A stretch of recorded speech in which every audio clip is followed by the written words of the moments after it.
This is definitely not a video comparison I was expecting to make, but since some of you asked me to do this, here you go. Luna Ultra versus Action 6 versus the Pocket 4P in terms of like the overall image quality. Now, I know this is not really a fair comparison because these cameras are very different in terms of like overall design. One is an action camera, the others are basically pocket cameras with gimbals. And also the price difference between these cameras is pretty high. The pocket cameras are about $750.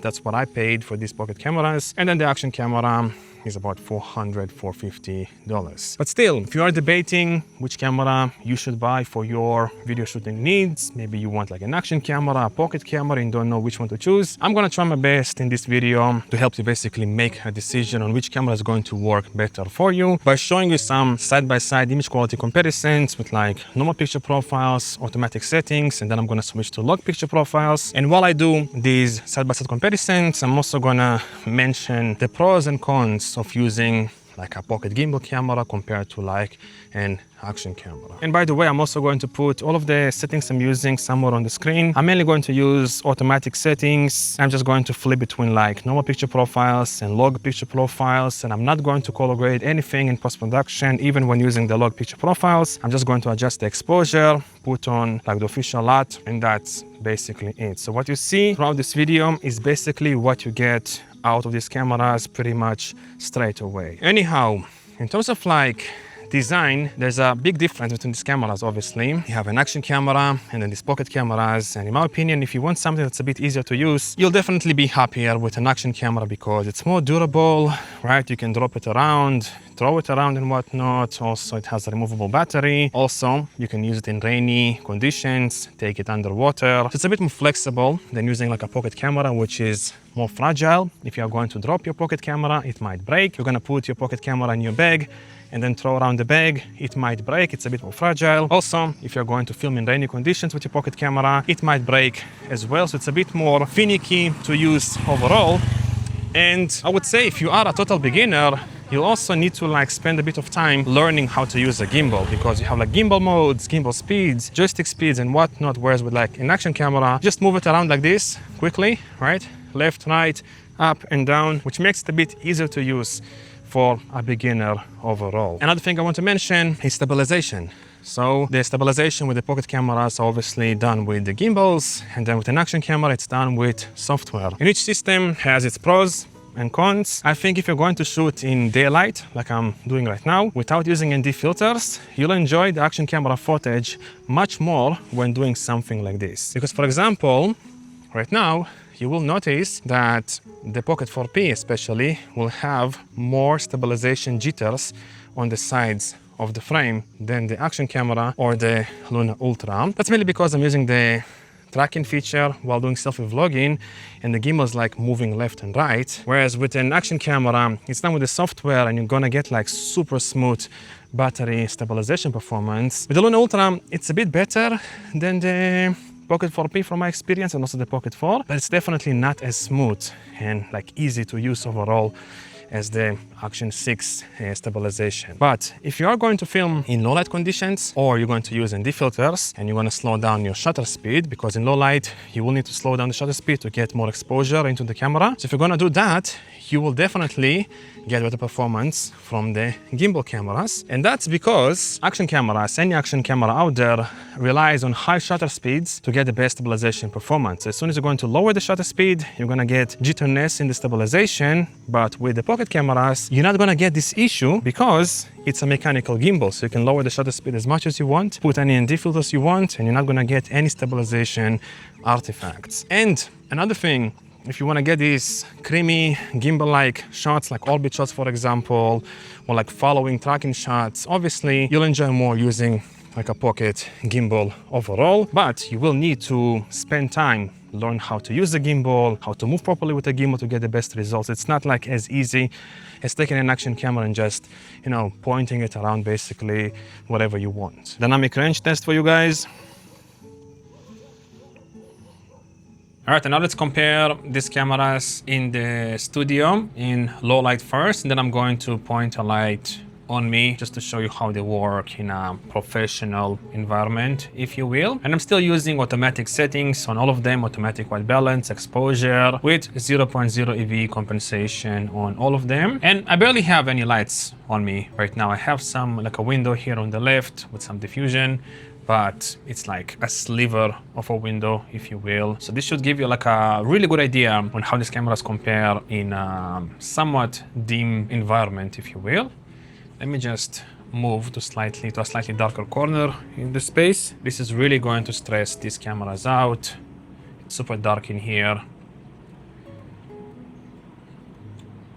I feel like the pocket cameras obviously are going to be slightly better because of the bigger sensor, and between the pocket cameras, the Pocket 4P is slightly cleaner from my experience than using the Luna Ultra basically. All right, now here is how they compare when using like pro lighting equipment. So I have like a key light in here, and then I turned on pretty much all of my lights in the studio just to illuminate the background a little bit. I just want to show you how they work. These cameras work basically in a studio environment if you want to use these cameras basically as a studio camera. But again, because of the bigger sensor, because of the shallower depth of field you will get with the pocket cameras, I would honestly lean towards either the Luna Ultra or the Pocket 4P for the studio. But maybe you will like the action camera more, I'm not really sure. Maybe because of the wider field of view. As you can see, it looks significantly wider than what you get on the Pocket 4P or the Luna Ultra. All right, let's get into the sun a little bit. And right now I'm using the log profiles of these cameras. So D-Log 2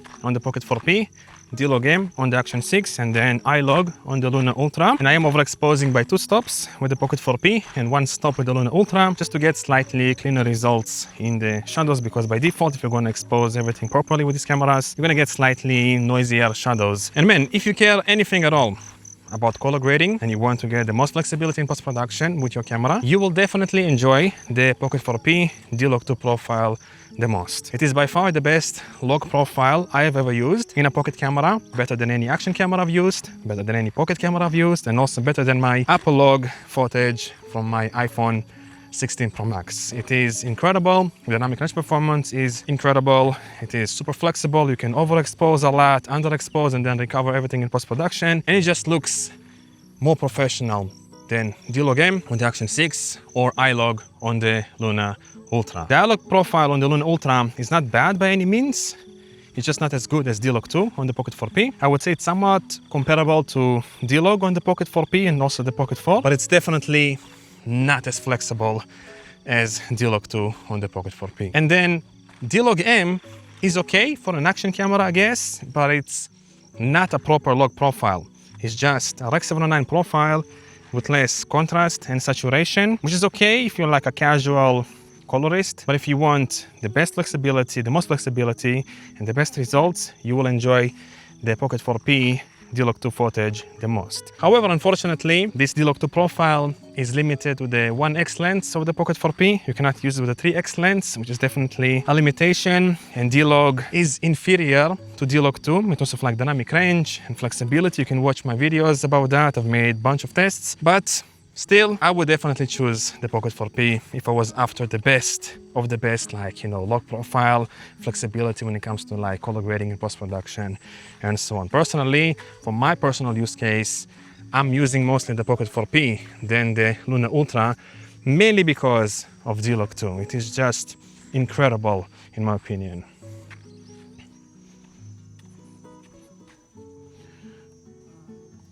And also I do want to mention that obviously with the pocket cameras, you get a proper autofocus system, which means if I'm going to move the cameras closer to me, I'm gonna be still in focus. The background is gonna be blurry. Because with the Action 6, you get a fixed focus system, meaning the background is in focus, I'm in focus, and also if I am going to bring the camera closer to me, I'm probably going to be blurry on the Action 6. Whereas with the pocket cameras, I'm still going to be in focus because not only you get an autofocus system, but also the minimum focus distance is significantly closer than what you get on the Action 6. I think on the Action 6, the minimum focus distance is about 40 centimeters, whereas with these pocket cameras, it's about 15 or 20 centimeters. So if you want to film your videos like this, for example, for whatever reason, you're going to remain in focus with the pocket cameras compared to the action camera basically. So those are like creativity to like, you know, focus on certain area of the frame and then getting creative shots. I feel like the gimbal cameras are going to work a bit better than the action camera. But at the same time, the action camera is a bit simpler to use because you can just point it anywhere and pretty much everything is going to be in focus unless you're going to bring the camera super close to the subject. And also sometimes I experienced some autofocus hunting, pulsing issues with the Pocket 4P specifically.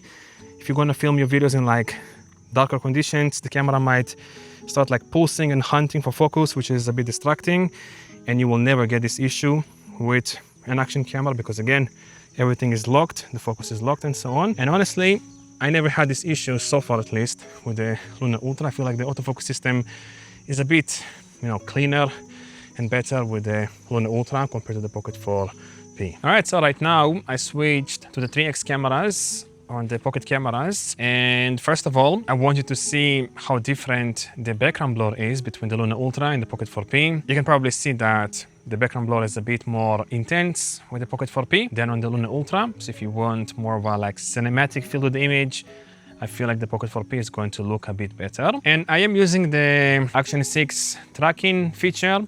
Basically downscales the image to 2.7K and tracks you around. I'm not really sure how reliable it is.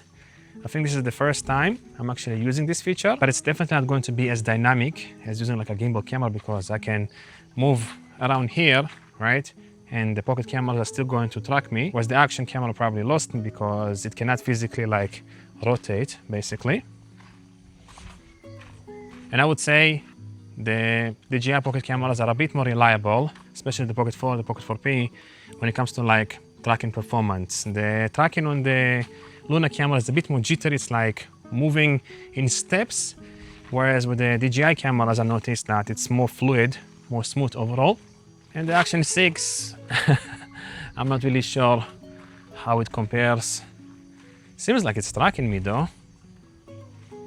Might be usable in some cases, but it's definitely not as dynamic again as using like a proper pocket camera. All right, and now here is how these cameras compare in low light conditions when using the log profiles. I'm basically still using D-Log 2 on the Pocket 4P, D-Log M on the Action 6, and then I-Log on the Luna Ultra, and I'm still overexposing by 2 stops on the Pocket 4P and then 1 stop on the Luna Ultra. I feel like Pocket 4P is going to be the best because I've done some comparison to the Luna Ultra and it was significantly cleaner in the studio when using the log profile. And then the Action 6 is going to be, I guess, okay for an action camera, but it's definitely not going to be as clean as the Luna Ultra or the Pocket 4P. Let me just exaggerate this, move to a darker area, and here you'll be able to see the difference, you know, significantly better. Like I'm sure there will be more noise reduction applied to the Action 6 footage, and also you'll see more grain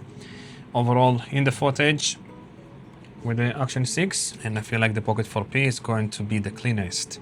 I don't like how much noise reduction the Luna Ultra applies when shooting in low light. I feel like it makes skin look more like, you know, smudgy and soft overall, like mushy. All right, and now here is how these cameras perform with like pro lighting equipment while still using the log profiles of these cameras. I feel like D-Log 2 is going to be absolutely the best.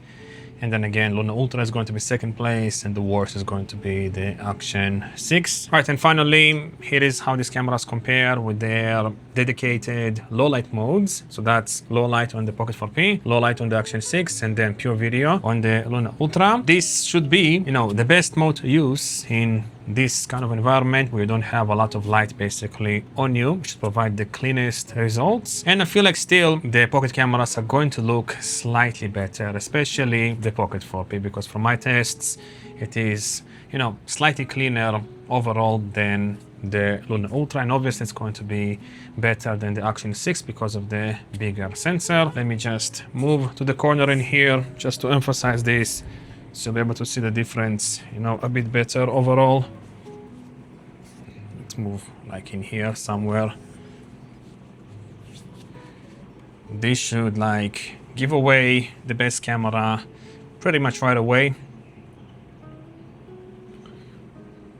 All All right, so I think I'm gonna close this video here. I hope I provided enough, comparisons between these cameras. I'll try to do my best and also try to share the pros and cons of each system as best as possible to help you decide which camera is going to work better for you. But if I could summarize this, I would say if you want a simpler camera to use that is more durable, cheaper at the same time, go for an action camera. It's a bit easier to get into, it's more durable, you can replace the battery, you can use it underwater or in rainy conditions and so on. Whereas with the pocket cameras, they are more expensive and also more fragile, but you do get, the better image quality overall, and also a dual lens system, which allows you to change the focal length and so on, and also get like autofocus and all this stuff. But honestly, it's very hard to decide because these cameras are so different to each other. Ideally, you would get both. You would get an action camera for like action shots and then a pocket camera for like vlogging shots or like a C camera, if you will. Sometimes I use the Pocket 4P here as my C camera or like B camera to get a second angle because it works a bit better with a pro mirrorless camera setup than like an action camera overall. But honestly, again, it's very hard to choose between like an action camera and a pocket camera. Maybe if you want to get both, you can save on money and get like the DJI Pocket 3 and then the Action 5 Pro, which will cost roughly, if you buy it in the second-hand market, will cost roughly like getting the Pocket 4P or getting the Luna Ultra alone. So hopefully I helped you in some way. And if you do want to support this channel, I'm selling lots for the Pocket 4P D-Log 2, D-Log, and also Luna Ultra I-Log, and I also have like a power grade that's gonna work with pretty much any camera in DaVinci Resolve. If you are interested in color grading, everything is going to be linked down below. Anyhow, thank you for watching, thank you for the support, and I hope to see you in the next video. Bye-bye.